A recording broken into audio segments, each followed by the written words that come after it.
God bless you. Okay, चलिए वक्त नहीं है, जल्दी से आते हैं। अध्याय 33 चैप्टर, इसके ऊपर बात करेंगे। लिखा है याकूब का एसाव से मिलना। ना आप सभी जानते कि कल यस्टरडे 32वां अध्याय पर मैंने कहा था बहुत बहुत डर गया था, और ऐसा डर परमेश्वर से दूर करता है। और साथ ही साथ मैंने यह भी कहा था कि यीशु उसको मिलता है।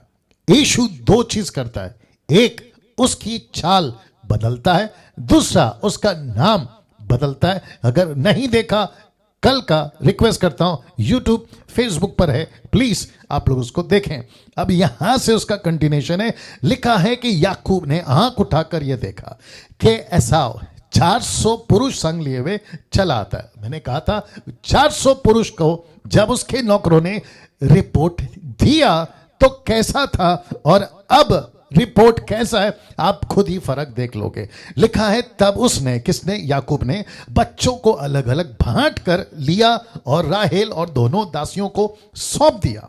लिखा है वचन 2, उसने सबके आगे लड़कों समेत दासियों को, उसके पीछे लड़कों समेत लिया को, और सबके पीछे राहेल और यूसुफ को रखा। यूसुफ अमेजिंग लड़का, अद्भुत लड़का, जिसकी शुरुआत कल से करूंगा। बहुत बहुत अद्भुत व्यक्ति, जिससे बहुत कुछ सीख सकते हैं, और कम से कम 14 अध्याय सिर्फ इस लड़के के ऊपर है। 14 चैप्टर्स सिर्फ इस लड़के के ऊपर। अमेजिंग, और बहुत कुछ सीखने लायक है। चलिए दोस्तों,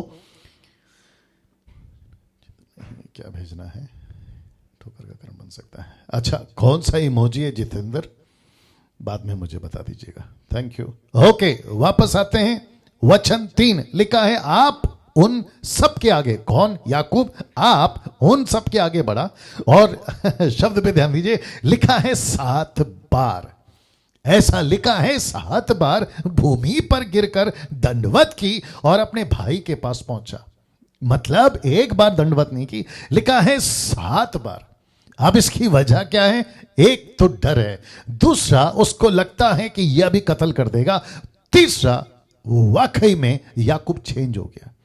लिखता है नंबर बन गया होगा, या फिर उसका स्वभाव चेंज हो गया होगा, और उसने इन 20 सालों में सीख लिया होगा कि क्या होती है परिस्थिति, क्या होता है धोखा देना, और क्या होता है चालाकी और चालबाजी करना, क्योंकि उसने भी ठोकर खाया। ठीक है ना। वचन 4, अब ये बहुत इंपॉर्टेंट है। लिखा है कि तब एसाव उससे भेंट करने को दौड़ा। वाह और उसको हृदय से लगाकर गले से लिपटकर चूमा, और वे दोनों रो पड़े। मैंने आपको कल फोटो दिखाया था। अब मुझे प्लीज कल की टीचिंग के मुताबिक, जिसको मुझे आज कवर करना था, मुझे प्लीज बताइए कि क्या एसाव याकूब को मारने आया था? जी नहीं, वो उसको मारने नहीं आया था, बल्कि यह नहीं निकला था। वो एसाव 400 लोगों को लेकर निकला था ताकि याकूब से वो मिले। उसके मन में भी इच्छा थी, 20 साल हो गए मेरे भाई को नहीं देखा, अब मैं उसको मिलना चाहता हूं। यह था माजरा। और मैंने कल कहा था बेमतलब का डर आपको परमेश्वर से दूर कर सकता है। तो जी, किसी प्रकार का डर में आपको नहीं चलना है। जी, किसी प्रकार का डर में आपको नहीं चलना। अभी ठीक है? ओके ना दोस्तों, कुछ कनेक्शन एरर हुआ है, बट अभी हम कनेक्ट हो गए हैं। मुझे नहीं पता आज ऐसा गड़बड़ सब क्यों हो रहा है, बट हम लोग चलते रहेंगे। जी, तो यहां पे कॉन्सेप्ट क्लियर होता है कि एसाव भेंट करने को दौड़ा, उसको हृदय से लगाकर गले से लिपट कर चूमा, और लिखा है कि वे दोनों रो पड़े। याकूब भी रोया, एसाव भी रोया। यह अच्छी बात है, और इसका मतलब है कि अब यहां पे किसी प्रकार का डर, किसी प्रकार का संकोच याकूब के मन में नहीं है। वचन 5, तब उसने आंख उठाकर स्त्रियों बच्चों को देखा, किसने? एसाव ने, और पूछा ये जो तेरे साथ हैं कौन है? उसने कहा ये तेरे दास के लड़के हैं। दास, नॉट छोटा भाई, दास। देखिए उसकी नम्रता। फिर लिखा है जिन्हें परमेश्वर ने अनुग्रह करके मुझको दिया है। वचन 6, तब लड़कों समेत दासियों इकट्ठा होकर दंडवत किया, फिर लड़के समेत लिया निकट आई, उन्होंने भी दंडवत किया, और अंत में यूसुफ और राहेल ने भी निकट आकर दंडवत किया। अब तक सब कुछ ठीक चल रहा है। वचन 8 लिखा है कि तब उसने पूछा, तेरा भाई यह बड़ा दल जो मुझको मिला उसका क्या प्रयोजन है, मतलब उसका क्या कारण है जो आपने मुझे पहले भेजा गिफ्ट के साथ और बहुत कुछ, क्यों भेजा, उसका प्रयोजन क्या है, मैं जानना चाहता हूं, ऐसा पूछ रहा है। उसने कहा, याकूब ने कहा, यह कि मेरे प्रभु के अनुग्रह की दृष्टि मुझ पर हो। वचन 9 एसाव ने कहा, हे मेरे भाई, मेरे पास तो बहुत है, जो कुछ तेरा है वह तेरा ही रहे, मुझे किसी प्रकार का पैसा नहीं चाहिए। वाह, ऐसा क्यों, ऐसा क्यों, उसने क्यों कहा? इसकी कई वजह है।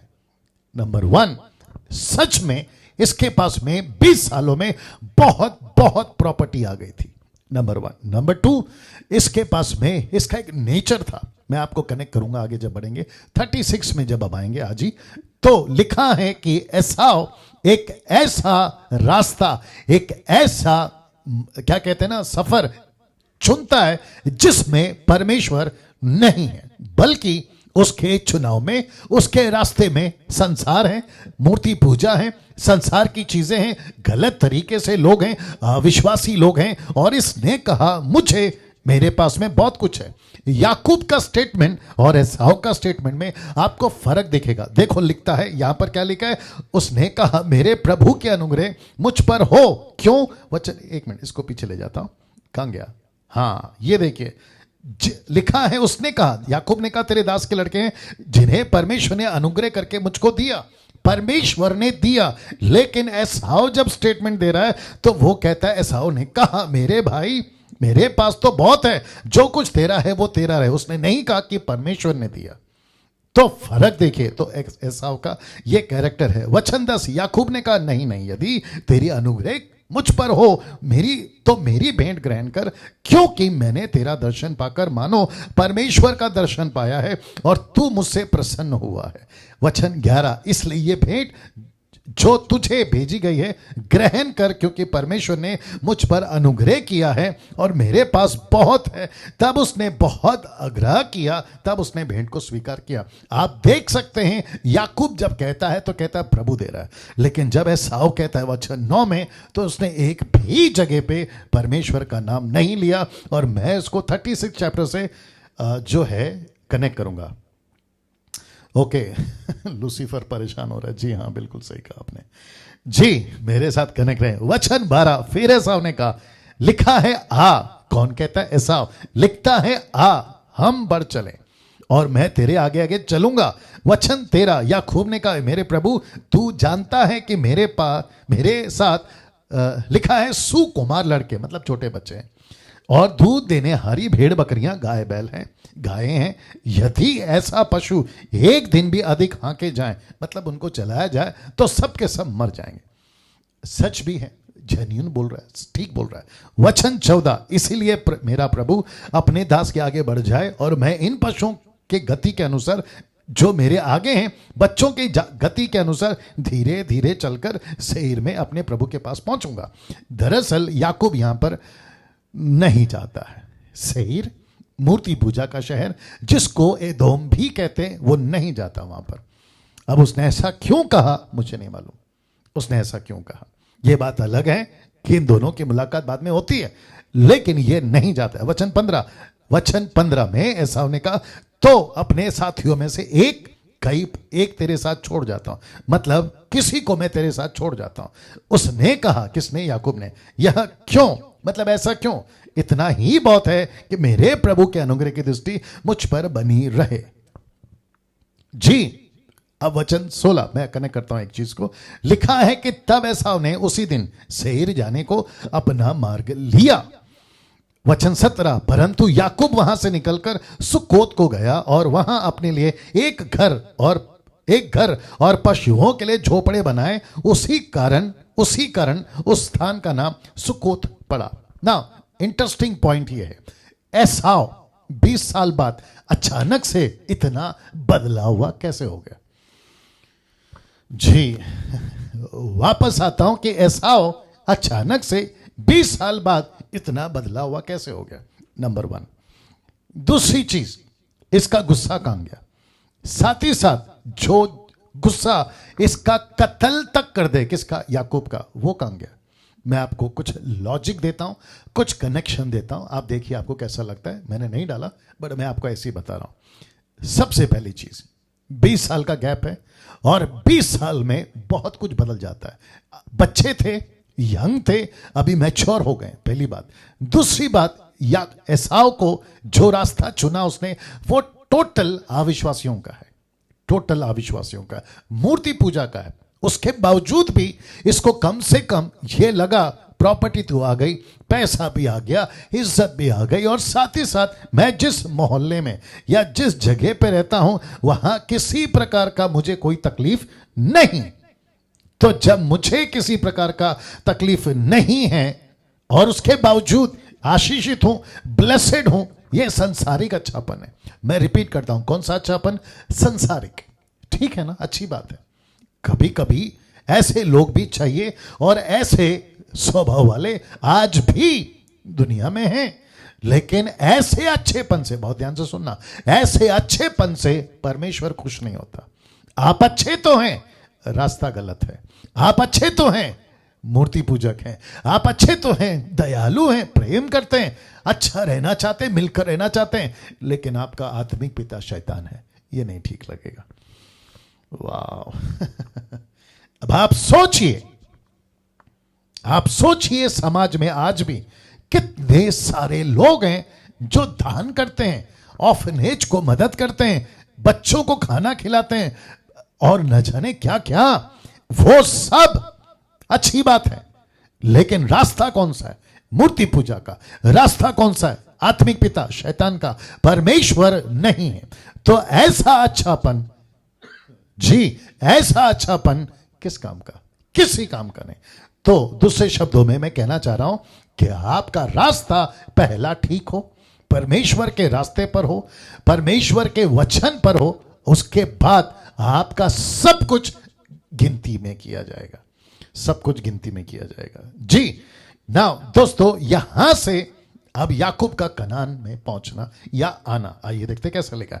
वचन 18, याकूब जो पद्दनराम से आया था, उसने कनान देश के शकेम नगर के पास कुशल क्षेम से पहुंचकर नगर के सामने डेरे खड़े किए। वचन 19, और भूमि के जिस खंड पर उसने अपना तंबू खड़ा किया, उसको उसने शेकेम के पिता हमोर के पुत्रों के साथ हाथ से 100 कसीतों में मोल लिया, कसीतों में मोल लिया, जगह खरीदी। और फिर लिखा है, और वहां उसने एक वेदी बनाकर उसका नाम एल एलोहे, एलोहे इज़राइल रखा, एल एलोहे। वाओ। नाउ अभी तक ये टोटल 33rd चैप्टर में, 33वें अध्याय में एक भी जगह पे आपको याकूब किसी प्रकार का, आफ्टर दैट इनकाउंटर, किसके साथ? यीशु के साथ, ना तो भाग रहा है, ना किसी प्रकार का डर में है, ना किसी प्रकार का परेशानी में है। सब कुछ इसका सेटल हो गया, सब कुछ इसका सेटल हो गया। और साथ ही साथ याद रखो, इसकी चाल बदल गई, इसका नाम बदल गया, और साथ ही साथ ये जो भी सफर कर रहा है ना, उसमें सब जगह पे लंगड़ा लंगड़ा के चल रहा है। और मैं इसको कहूंगा कि कभी कभी अच्छी चीज के लिए पैर टूटना गलत नहीं होता है। अच्छी चीज के लिए परमेश्वर अगर ताड़ना करता है तो गलत नहीं होता। जल्दी से आते हैं अध्याय 34 पे, 34th चैप्टर। नाउ यहां पे टोटल चैप्टर वाइज नहीं जाऊंगा, बट जो इंपॉर्टेंट चीजें हैं आपके बीच में रखता चला जाऊंगा। लिखा है कि दीनों को माफ करें, दीना को भ्रष्ट किया जाना, जो ब्रैकेट में लिखा है याकूब की बेटी दीना। आप सभी जानते हैं कि दीना लिया की बेटी थी। जी अरे आपके बीच में वचन को रखकर लिखा है, एक दिन लिया की बेटी दीना जो याकूब से उत्पन्न हुई थी, उस देश की लड़कियों में से, ये 7वीं नंबर की बेटी, 6 लड़के 1 लड़की, जी किसको? लिया को। उस देश की लड़कियों में से भेंट करने को निकली। ओके इसको रखना पड़ेगा, कुछ चीजें आपकी नॉलेज के लिए डाल देता हूं। लिखा है भेंट करने को निकली, कौन? ये लड़की। मेरा एक प्रश्न है दोस्तों, बहुत ध्यान से सुनना। सबसे पहली चीज, ये गया किधर? अविश्वासियों में। कौन? याकूब। दूसरी बात, बच्चों को, लड़की को, भाइयों को रहना कहां है? सीमा के अंदर, उनका जो कल्चर है उसमें नहीं घुसना था। लेकिन ये लड़की अपने सहेलियों के साथ या बाकी लड़कियों के साथ जो उस देश की, आप वचन देख लीजिए, उस देश की लड़कियों से, ये नहीं करना था इसको। जब इसको पता था यहां के लोग अलग हैं, यहां का कल्चर अलग है, यहां का रहन सहन अलग है, आप उनके साथ में क्यों घूम रहे हैं? इसलिए पौलुस कहता है, रेफरेंस याद नहीं आता, अगर किसी को पता है तो कमेंट्स बॉक्स में डाल सकता है, मतलब अभी जो चल रहा है उसमें डाल सकता है। पौलुस कहता है कि बुरी संगति अच्छे चरित्र को बिगाड़ देती है। मैं रिपीट करता हूं कि बुरी संगति अच्छे चरित्र को बिगाड़ देती है। ये इसको नहीं समझ में आया, और जिसके चलते बहुत बड़ा एक ऐसा हादसा, एक ऐसा घटना इस लड़की के साथ में हुआ जो ये कभी नहीं चाहती थी कि इसके साथ में हो। या जी, तो इसके वजह से हम क्या सीख सकते हैं आज की तारीख में? बड़े ध्यान से सुनना, आप जो चर्च के लोग हैं, आप जो क्राइस्ट फॉलोवर्स हैं, आप जो यीशु के अनुयायी हैं, आज आपका रहन सहन, आपका उठना बैठना ऐसे वैसे तैसे किसके साथ है? आप सबसे ज्यादा वक्त किसके साथ बिताते हैं? बहुत मैटर करता है। मैं सच बता दूं, बहुत मैटर करता है, यानी कि बहुत फर्क डालेगा आप किसके साथ उठते बैठते हैं, आपका रहन सहन किसके साथ में, यह बहुत फर्क पड़ता है। मैं फिर कहता हूं, आपको बहुत, और खास करके आज का युग, और अभी यहां से 5-10 साल बाद मुझे नहीं पता कि कैसी कैसी टेक्नोलॉजी और कैसे कैसे क्या कहते हैं ना, चीजें दुनिया में आ जाएंगी, किस किस तरह का पिक्चर, किस किस तरह का टीवी सीरियल, और किस किस तरह के लोगों की मेंटालिटी या फिर कल्चर या पश्चिम देश का कल्चर अपने देश में आ जाएगा, मुझे नहीं पता। और जिसके चलते यूथ, जो कि आज 70% आपका शॉपिंग मॉल चल रहा है यूथ की वजह से, आपके जितने भी ऑफिसेस हैं चल रहे हैं यूथ की वजह से, आपका यहां तक कि पॉलिटिक्स यूथ की वजह से, आपकी police, army, navy, military, air force, सब कुछ यूथ की वजह से। और सड़क पर घूमोगे आपको यूथ दिखेगा, आप कहीं पे भी चले जाओ आपको यूथ नजर आएगा। तो इसका मतलब क्या है?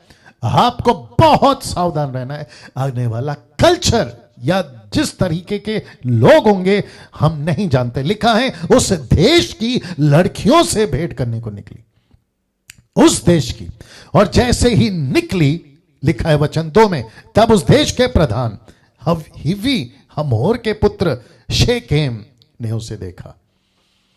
एक लड़का जिसका नाम है शेकेम, उसने देखा, और लिखा है उसे ले जाकर उसके साथ कुकर्म करके उसको भ्रष्ट कर डाला। आगे आप लोग समझदार हैं मेरा इशारा कहां जा रहा है। उसके साथ में गलत काम हुआ।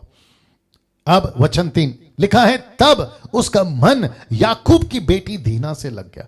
एक तो उसने गलत किया, दूसरा उसका मन लग गया, दूसरे शब्दों में प्यार कर बैठा, उस कन्या से प्रेम की बातें की और उससे प्रेम करने लगा। और वचन 4 इसको सुनिए, लिखा है, अंत शेकेम ने अपने पिता हिमोर से कहा, मुझे इस लड़की को मेरी पत्नी होने के लिए दिला दे, जो कि नॉट पॉसिबल। या माफ करें, अब्राहम ने याकूब से कहा था किसी ऐसी लड़की से शादी नहीं करना जो मूर्ति पूजक है। इसहाक ने याकूब से कहा था किसी लड़की से शादी नहीं करना जो मूर्ति पूजक है। लेकिन याकूब के बेटी दीना, जो कि निकल गई कहां? दूसरों के देश में, कहां? वहां की लड़कियों के साथ में। फिर क्या हुआ? यह घटना। अब मेरा एक कनेक्शन आपको देता हूं। इन सब के बीच में भाई लोग कहां पर हैं? क्या कहते हैं, यूसुफ कहां पर है, आपका रूबेन कहां पर है, यहूदा कहां पर है, बाकी लोग कहां पर है? आपको बताता हूं। वचन 5 लिखा, याकूब ने सुना कि शेकेम ने मेरी बेटी दीना को अशुद्ध कर डाला है। पद 6 से लेकर पद 12 तक। मैंने कहा ना, मैं पूरा नहीं पढ़ाऊंगा। याकूब के बच्चों को पता चल जाता है, पहली बात, क्योंकि वो खेत में थे। उनको जब पता चलता है तो शेकेम के पिता याकूब से बात करता है। शेकेम के पिता याकूब से बात करता है। कौन? शेकेम का पिता, कि मुझे आपकी लड़की दीना पसंद है, माफ करें, मेरी बेटे के लिए, और हम चाहते हैं कि आपका बेटी, मेरा बेटा शादी करें, और साथ ही साथ एक ऐसा कल्चर, एक ऐसा देश, एक ऐसा वाचा, एक ऐसी प्रतिज्ञा आपस में बांध दें कि तुम क्या किया करो कि अपनी लड़कियां हमारे लड़कों को तो दिया करो और हमारे लड़के तुम्हारी लड़कियों के लिए लिया करो। आ रही है बात समझ में? और साथ ही साथ जो लेन देन होता है ना, बिजनेस, वो भी किया करो, और ऐसे करके हम एक देश में रहेंगे। अब आप लोगों से पूछना चाहता हूं, क्या ऐसा पॉसिबल है? जी, क्या ऐसा पॉसिबल है? 1 कुरिन्थियों 12:33। थैंक यू ब्रदर जिसने डाला है, जो वचन मैं ढूंढ रहा था आपने डाल दिया। जी, बहुत बहुत शुक्रिया। वापस आते हैं, क्या ऐसा पॉसिबल है?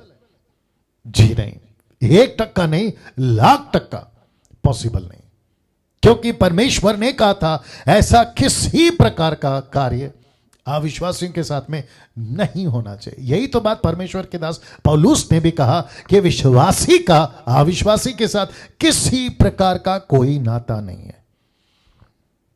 तो जब मुझे आज आप लोग सुन रहे हैं और इस स्टडी को आप लोग ले रहे हैं, मैं आप सभी से इसके वसीले से पूछूंगा, आपका रिश्ता अविश्वासी के साथ कैसा है? जी, अविश्वासी के साथ पिकनिक जाते हैं, अविश्वासी के साथ में थिएटर जाते हैं, अविश्वासी के साथ में पब और डिस्को जाते हैं, अविश्वासी के साथ में शादियों में नाचते हैं। कौन? विश्वासी। अब बताइए। और साथ ही साथ जैसे अविश्वासी करते हैं ना, कपड़ा पहनना, बातचीत करना, ऊपर से उल्टे सीधे जोक्स करना, यह सब कुछ चलता है एक विश्वासी का, तो फिर वचन पूरा होगा ना वचन पूरा होगा ना कि बुरी संगति अच्छे चरित्र वाले विश्वासी को बिगाड़ सकती है। और यही हुआ। अब देखिए, लिखा है, वो कहते हैं मिलकर रहने की और शादियां करने की बात करता है। कौन? शेकेम का पिता। पद 13 से पद 17 तक जानते हो क्या हुआ है? मैं बताता हूं। याकूब के बच्चों ने छल से, क्या धोखे से, छल से, क्योंकि उनकी बहन को गलत तरीके से उस लड़के ने खराब किया था और वो बदला लेना चाहते थे, रिवेंज। किसी भी तरीके से इनको आज हम सबक सिखाएंगे। लिखा है छल से उन्होंने कहा ठीक है, आपकी बेटियां हमारी बेटियां, आपके बेटे हमारे बेटे, हम सब एक देश में एक जैसा रहेंगे और सब कुछ करेंगे जैसे आप लोग कहते हैं, सब कुछ ठीक चलेगा। लेकिन एक कंडीशन है। बोला कंडीशन क्या? बोला खतना ना करवाना होगा। सरकमसाइज या ऐसे कुछ है इंग्लिश वर्ड। जी, आपको खतना कराना होगा।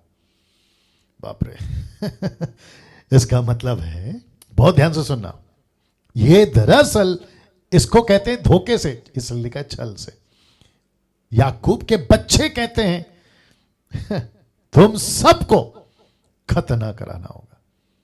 अब आप जानना चाहते हैं, गांव का मुखिया था ना ये, शेकेम का जो पिता है ना, वो गांव का मुखिया था।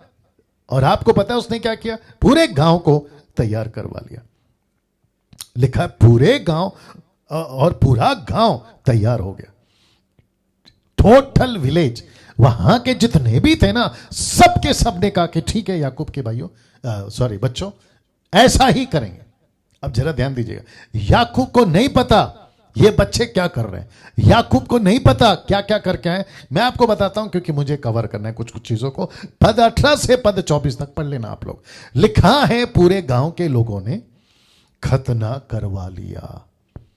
मैं रिपीट करता हूं कि पूरे के पूरे गांव के लोगों ने खतना करवा लिया। टोटल गांव, पुरुष जितने थे सब ने खतना करवा लिया। अब जरा मजा देखिए, पद 25 से पद 29 तक, वर्स फ्रॉम 25 to 29, देखते क्या हो रहा है। दिखा है वहां पर पूरे गांव के पुरुषों को तलवार से कत्ल करवा दिया। क्या कर दिया? वाह वापस रख रहा हूं आपके बीच में। लिखा है पूरे गांव के पुरुषों को इन बच्चों ने, याकूब के बच्चों ने तलवार से कत्ल कर दिया। कत्ल कर दिया, खत्म कर दिया उनको। वचन पद 30 से पद 31 तक, अब माफ करें, इसको कंप्लीट करता हूं। सिर्फ कत्ल नहीं किया, आपको पता है साथ ही साथ क्या किया? अगर आप पढ़ोगे ना, लिखा है वहां के औरतों को, वहां के बच्चों को लूट कर ले गए। मतलब उनको नहीं रखा, अपने साथ ले लिया। और साथ ही साथ उनकी जितनी प्रॉपर्टी, सोना चांदी, भेड़ बकरी, गाय बैल, सब उनको उठाकर लेकर गए। और एक आखिरी काम किया, गुस्सा देखिए, और ऑब्वियस है गुस्सा ही तो आएगा। गुस्सा देखिए, उनको सबको जला दिया। किसको? पूरे गांव को। वाह वचन 30 से 31 तक। याकूब को जब पता चला, याद रखो मैंने क्या कहा था, याकूब को नहीं मालूम। जब याकूब को पता चला वो क्रोधित हुआ। कौन? याकूब। लेकिन बच्चों ने यह शब्द कहा। बाप का गुस्सा आना स्वाभाविक था, लेकिन बच्चों ने यह जवाब दिया। पद 31 में उन्होंने कहा, क्या वह हमारी बहन के साथ वेश्या के समान बर्ताव करेगा? हम चुप नहीं बैठेंगे। तो अब आप सोच रहे होंगे पास्टर डैनियल, वचन 34 चैप्टर 34 में इतना भयानक कांड या इतनी भयानक परिस्थिति कैसे हो गई? मैं आपको बताता हूं। जब आगे की आयतें, जब ये यूसुफ के साथ घटना घटेगी ना, तब आपको पता चलेगा ये वही बच्चे हैं जिन्होंने यूसुफ को, जोसेफ को गड्ढे में डाला, साथ ही साथ उसको इश्माइलियों को बेच दिया। तो इससे यह पता चलता है ये बच्चे किसके? याकूब के, जो 12 गोत्र में गिने जाते हैं। ये बच्चे कितने खतरनाक हैं। वाह। और मुझे ऐसा लगता है कि मूसा ने जानबूझकर 34वां चैप्टर रखा। बोला घटना देखो क्या है, परिस्थिति देखो क्या है। अध्याय 35 लिखा है वचन 1, तब परमेश्वर ने याकूब से कहा, यहां से निकलकर बेतेल को जा। याद आ गया बेतेल कौन सा जगह है? बेतेल को जा और वहीं रह, वहां परमेश्वर के लिए वेदी बना। और लिखा है जिसने तुझे उस समय दर्शन दिया और जब तू अपने भाई एसाव के डर से भागा जाता था। मुझे अब एक चीज आपके बीच में रखनी दीजिए। वो क्या है मैं आपको बता रहा हूं। परमेश्वर ने कहा ठीक है, अब एक काम कर, यहां से निकल। कौन कह रहा है? परमेश्वर कह रहा है। मैंने आपसे क्या कहा था? याकूब का भागना बंद। अब परमेश्वर बोल रहा है यहां से निकलो, इस देश को छोड़ो। मैं आपको बताता हूं क्यों। क्योंकि बहुत बड़ा कांड हुआ है। तेरे बच्चों ने पूरे के पूरे गांव को कत्ल कर दिया, पुरुषों को सब कुछ लूट लिया, इसलिए तुझे जाना होगा। और साथ ही साथ तुझे जहां जाना है मैं तेरे को बताता हूं, वो है बेतेल। अब जरा वचन 2 पढ़ते हैं, फिर मैं आपको बताता हूं। याकूब ने अपने घराने से और उन सब से भी जो उसके संग थे, जो उसके दास थे, नौकर थे, अविश्वासी थे, उनके गांव के जो लोग थे, लेडीज थी, सबको उसने कहा। बहुत ध्यान से सुनना, बहुत मजेदार चीज है। उसने कहा तुम्हारे बीच में जो पराये देवता हैं उन्हें निकाल फेंको। बाप रे। वापस आता हूं दोस्तों। लिखा है तुम्हारे बीच जो दूसरे पराये देवता हैं उनको निकाल फेंको। वाह। और इसमें राहेल भी शामिल है। आपको याद होगा राहेल। ऐसा क्यों? क्योंकि लिखा है बेतेल में जा, वहीं परमेश्वर के लिए वेदी बना जिसने तुझे उस समय दर्शन दिया था। तो ये नहीं चाहता कि किसी प्रकार की कोई देवी देवताओं का फोटो या किसी प्रकार का मूर्ति या किसी प्रकार का लकड़ी पत्थर पत्ता का किसी भी प्रकार का तावीज, रोजरी, मरियम की, यीशु की किसी प्रकार की तस्वीर या किसी भी तरीके का मूर्ति पूजा का फोटो, मूर्ति या कुछ भी, उसको फेंको, यहां तक कि तावीज। बाप रे। ऐसा क्यों? ऐसा क्यों? और लिखा है अपने अपने को शुद्ध करो और अपने वस्त्र बदल डालो। ऐसा क्यों? जी, जब परमेश्वर यहां पे वेदी की बात कर रहा है, मंदिर की बात कर रहा है, अपने आप को उन लोगों पर प्रकट करने की बात कर रहा है, तो परमेश्वर चाहता है कि किसी प्रकार का मूर्ति पूजा, आइडल वर्शिप या किसी प्रकार का सांसारिक चीज लोगों के पास में नहीं होना चाहिए। इसका मैसेज आज हमें पता चलता है। वचन 3 फिर लिखा है और आओ हम यहां से निकलकर बेतेल को जाएं, वहां मैं परमेश्वर के लिए वेदी बनाऊंगा। जिसने संकट के दिन मेरी सुन ली, जिस भाग से मैं चला जाता था उसमें मेरे संग रहा। वाह। वचन 4 इसलिए जितने पराये देवता उनके पास थे, जितने कुंडल उनके कानों में थे, उन सभी को उन्होंने याकूब को दिया। उसने उनको उस बांज वृक्ष के नीचे जो शेकेम के पास है गाड़ दिया। वचन 5 तब उन्होंने कूच किया, मतलब निकल गए, और उनके चारों ओर के नगर निवासियों के मन में परमेश्वर की ओर से ऐसा डर, ऐसा भय समा गया कि उन्होंने याकूब के पुत्रों का पीछा ना किया। वाह, जब आप परमेश्वर के लिए कदम उठाओगे ना, वचन 2, 3, 4, 5 में, तो परमेश्वर आपके लिए ऐसे कदम उठाएगा।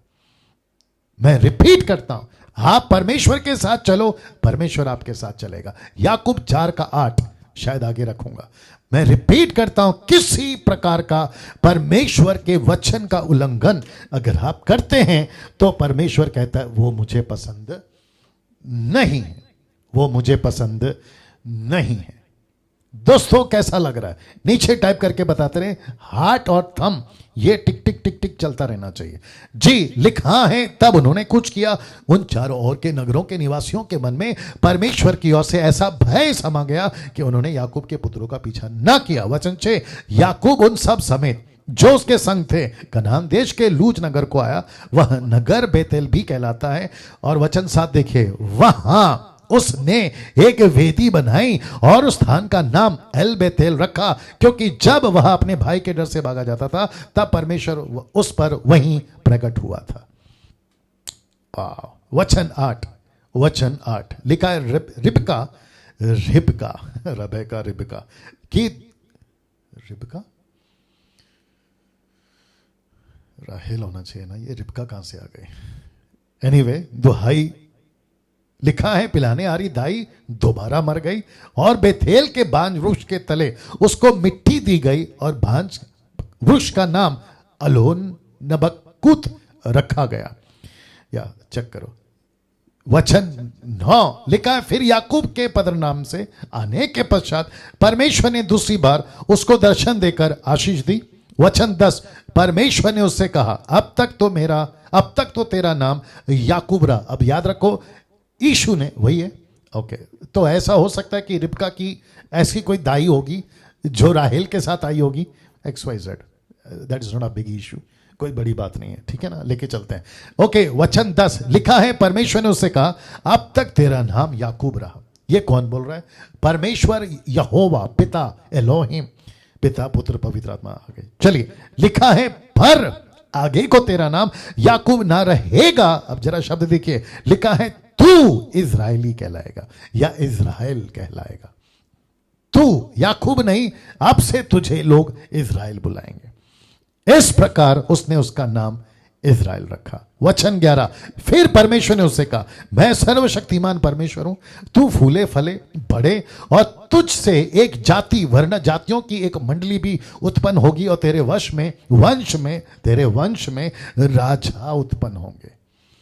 क्या बात है। वचन 12, जो देश मैंने अब्राहम इसहाक याकूब को दिया, इसहाक को दिया, वही देश तुझे देता हूं, तेरे पीछे तेरे वंश को भी दूंगा। अच्छी बात है ना। वचन 13, तब परमेश्वर स्थान में जहां उसने याकूब से बात की, कनेक्ट करो, याकूब से बात करी। वचन 13, तब परमेश्वर उसमें जहां उसने याकूब से बात करी उनके पास से ऊपर चढ़ गया।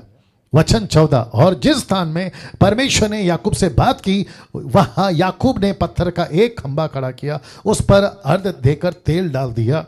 वचन 15, जहां परमेश्वर ने याकूब से बात की उस स्थान का नाम उसने बेतेल रखा। ठीक है ना। नाउ दोस्तों, अब वचन 16 आ रहा है। वचन 16 में कुछ घटता है। क्या घटता है बताता हूं। लिखा है, राहेल की मृत्यु। जी दोस्तों, कुछ सेकंड रख रहा हूं। जी, राहेल की मृत्यु। जी, राहेल की मृत्यु। नंबर नहीं आ रहा है, एनीवे कोई बात नहीं, देखते क्या होता है। वाह। वचन 16, राहेल की मौत, मृत्यु। आइए देखते हैं कैसे लिखा है, और मैं आपको बताऊंगा कि इसकी मौत का कारण कौन है। मैं बताता हूं। लिखा है, फिर उन्होंने बेतेल से कूच किया, और लिखा है, और एप्रता थोड़ी ही दूर रहा गया।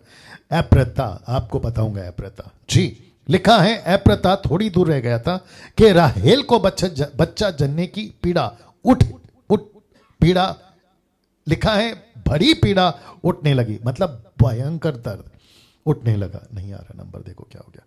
वचन 17 लिखा है, जब उसको बड़ी पीड़ा, लिखा है बड़ी पीड़ा उठती थी, मतलब ये नॉर्मल नहीं था, ये बहुत डेंजर चीज थी। ठीक है ना। लिखा है, जब उसको बड़ी पीड़ा उठती थी तब दाई ने उससे कहा, मत डर, अब की भी तेरा बेटा ही होगा।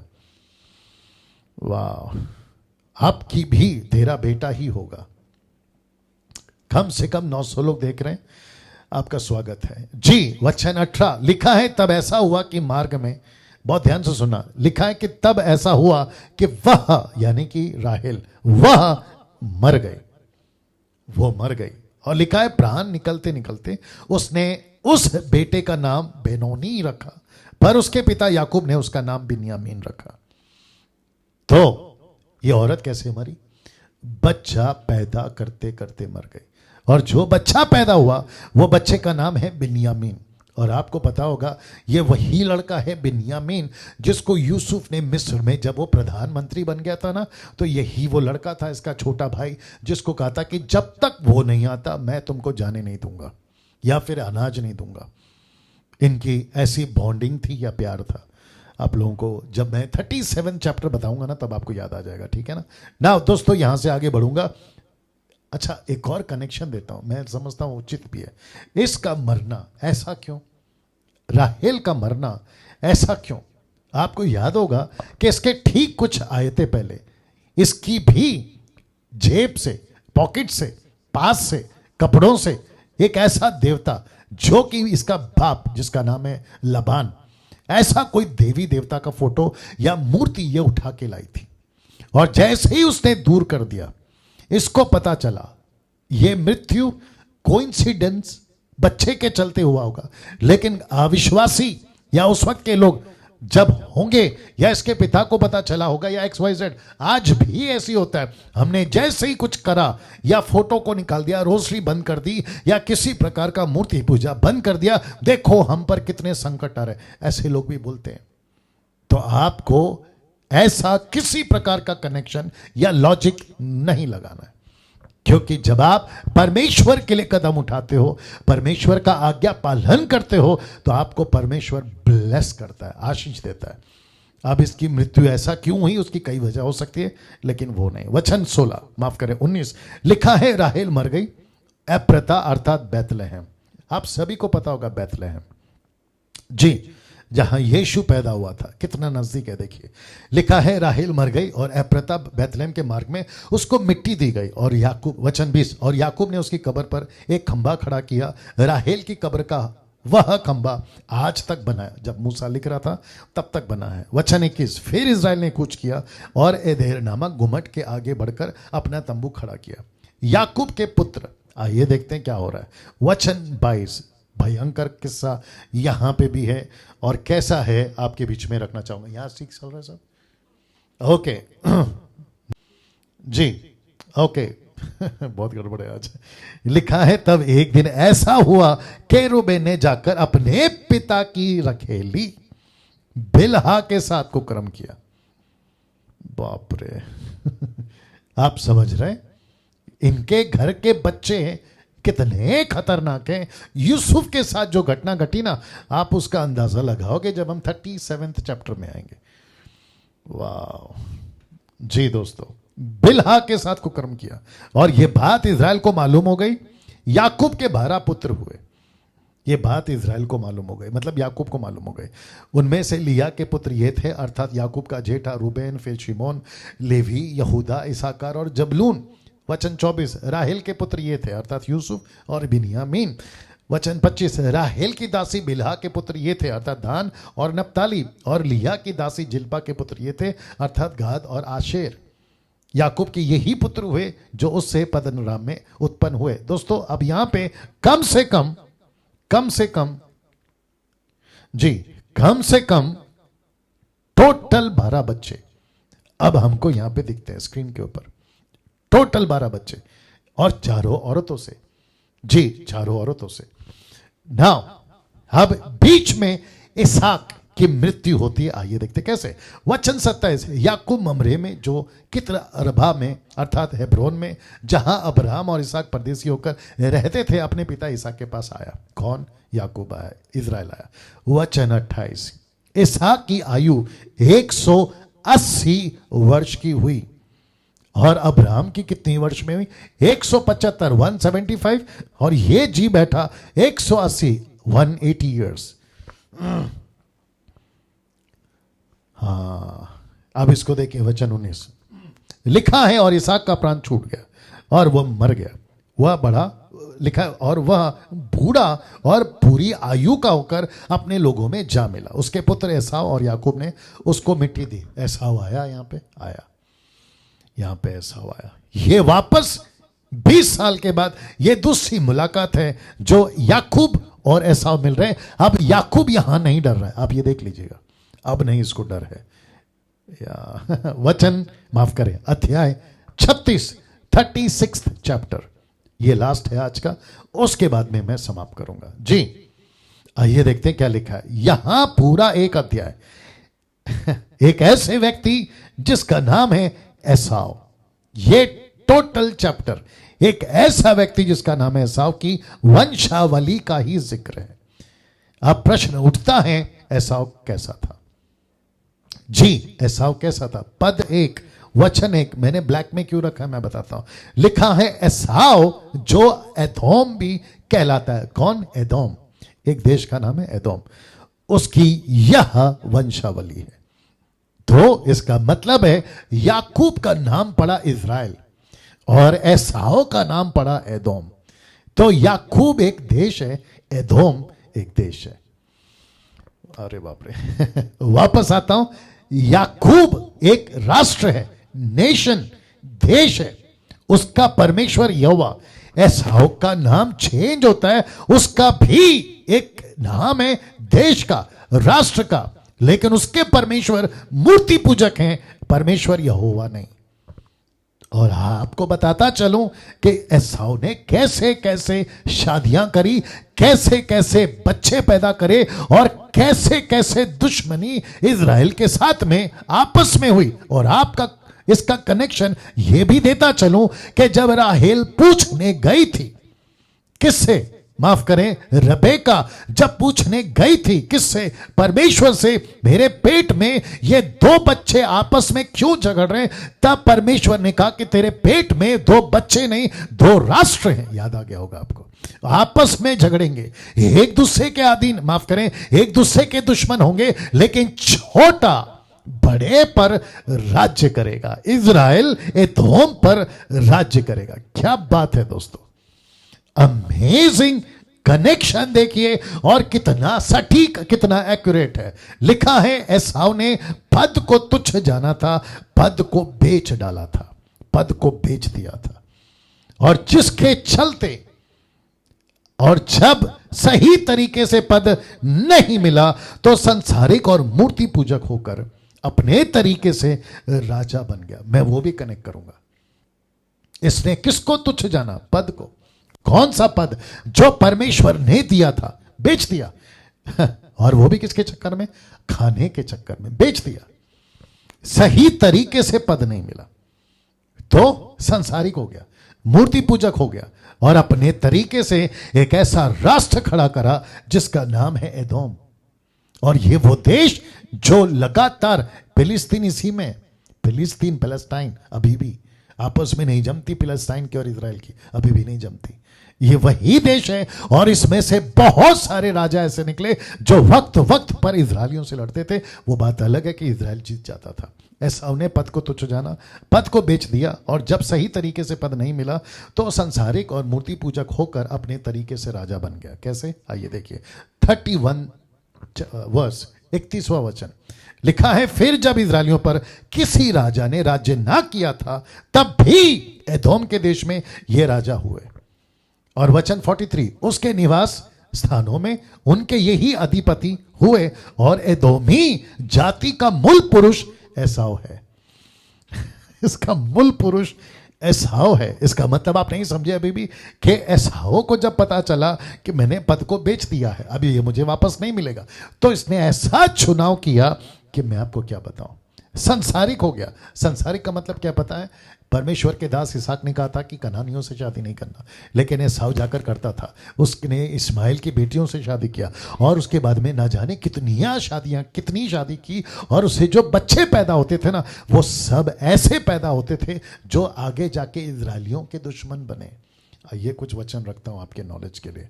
यिर्मयाह की किताब उसका 35 का 1 से 1 से 5 तक परमेश्वर एदोम के विरोध में था, ऐसा लिखा है। मैंने नहीं डाला, आप लोग देख लीजिएगा। The book of Jeremiah chapter 35 verse 1 to 5, यहां परमेश्वर एदोम के विरोध में था। अभी गिनती की पुस्तक में मूसा क्या लिखता है देखिए, ये मैंने डाला है। आइए देखते क्या लिखा है। गिनती की पुस्तक उसका 24 का 18 से 19 लिखा है, तब एदोम और सेर, आपको याद आ गया होगा, लिखा है तब एदोम और सेर भी जो उसके शत्रु हैं। किसके शत्रु हैं? परमेश्वर के, इजराइल के। लिखा है दोनों उसके वश में पड़ेंगे और इजराइल वीरता दिखाता जाएगा। याकूब ही से एक अधिपति आवेगा जो प्रभुता करेगा और नगर में से बचे हुए को भी सत्यानाश करेगा। यह प्रभुता करेगा कौन?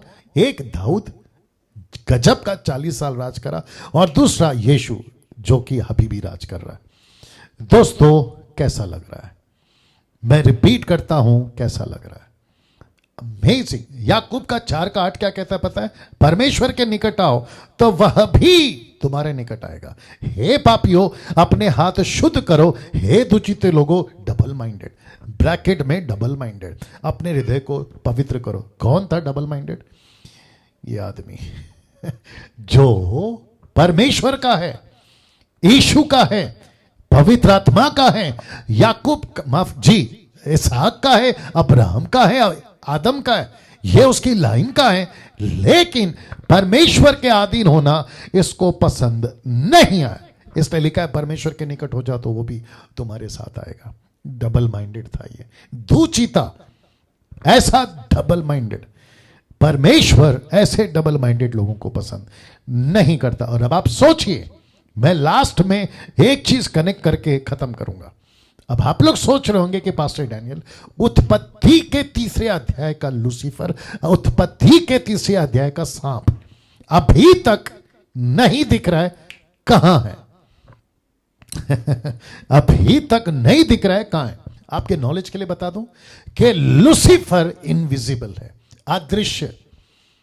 रिपीट करता हूं, और पौलुस कहता है, रेफरेंस अगर मैं गलत नहीं हूं 1 कुरिन्थियों 4:1 में, अगर मैं गलत नहीं हूं चेक करो, 1 कुरिन्थियों 4:1, ठीक है ना?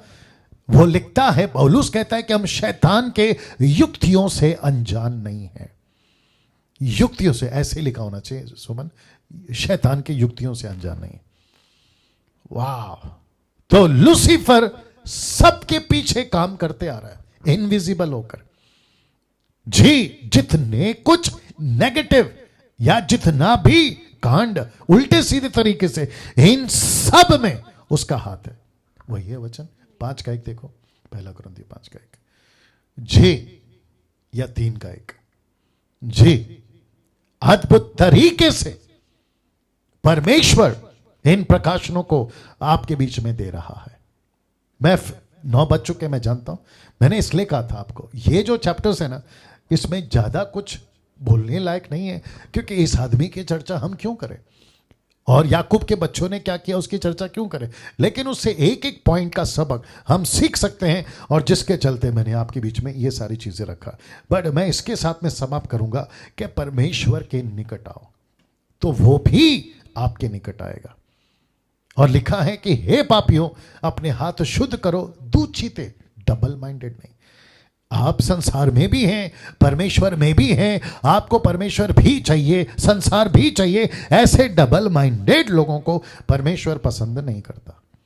तो दोस्तों, कल आपके बीच में, इट्स ओके, आपके बीच में जी, आपके बीच में 37th चैप्टर जो एंट्री होती है एक ऐसे व्यक्ति की जिसका नाम है जोसेफ, यूसुफ, और उसी एक व्यक्ति की जिसको इंग्लिश में बोल सकते हैं 1 मैन स्टोरी, एक आदमी की कहानी जो कि टोटल चलती है, एक आदमी की कहानी 50वें अध्याय तक। अद्भुत कहानी है। और मैं आपको यह भी बताता चलूं कि आज जो है 37वां दिन है, 37th डे है आज। और मुझे नहीं पता, ये जो आयतें हैं स्टोरी के हिसाब से एक आदमी की स्टोरी है यूसुफ, मुझे नहीं लगता कि मैं 50 दिन तक जाऊंगा, क्योंकि 2 हफ्ते मैं आपका वैसे ही क्या कहते हैं ना, डिले कर चुका हूं मेरे हेल्थ के इशू के चलते, तो उसको कम करेंगे हम। तो 50 दिन तक नहीं जाएगा। मुझे जब मैं प्रिपेयर कर रहा हूं तो मुझे एहसास हो रहा है बहुत जल्द खत्म हो जाएगा, कुछ ही दिनों में, ठीक है ना। तो उसके लिए भी आप लोग तैयार रहिएगा। चलिए, अपना ख्याल रखें, परमेश्वर आपको बहुत आशीष दे।